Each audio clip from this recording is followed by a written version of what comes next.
इस जलसे का कन्वेनर हमारे भाई नौशाद साहब, जिन्होंने बड़ी कुर्बानी के साथ और बड़ी जद्दोजहद और बड़ी मेहनत और जाफेशानी के साथ इतने बड़े प्रोग्राम को रचाया सजाया, हम सबों में उनको बुलाया।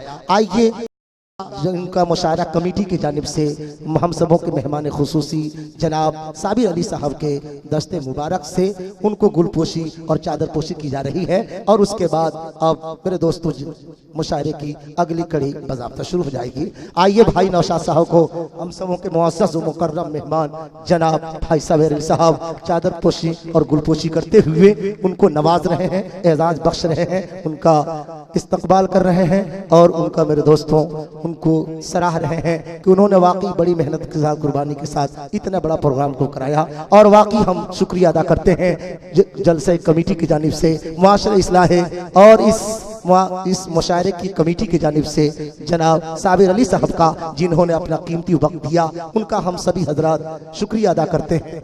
आइए मेरे दोस्तों, अब आइए, अब आप जिस सुनने के लिए बेचैन हैं, बेकरार हैं, अब बाज़ाब्ता वो शुरू होने वाला है। ये था पहली कड़ी जो आपके सामने पेश किया गया। सबसे पहले हमद बारी, नाते नबी और उसके बाद वंदना पेश किया गया। अब आइए मुशायरे के रंग में रंगने के लिए, अब एक के बाद दिगरे मुशायरा को अब वाकई मुशायरा बनाने के लिए एक के बाद दिगरे आज के इस आलमी इंटरनेशनल बैनुल-अक़वामी शोहरत याफ्ता शायर जनाब शहजादा कलीम साहब हम सबों के बीच तशरीफ रखते हैं, जो रास्ते में भटक गए थे। रास्ते पर मैं ही रहनुमाई करते करते शहजादा कलीम भाई को यहाँ तक मैं लाया हूँ। और वाकई रास्ते में इतनी परेशानियाँ हुई है कि वो बताएंगे कि वाकई परेशानियाँ कैसे हुई हैं। और इतने जंगल में आते आते शहजादे कलीम भाई डर रहे थे, लेकिन मैंने कहा घबराइए नहीं, जहाँ आप चल रहे हैं वही मैं भी चल रहा हूँ। तो वाकई हम दोनों आदमी ऐसे ही अपने सफर को तय करते हुए झारमहुई की बस्ती में हमारी और उनकी हाजिरी हुई। अब आइए मेरे दोस्तों, कारवां को आगे बढ़ाते हुए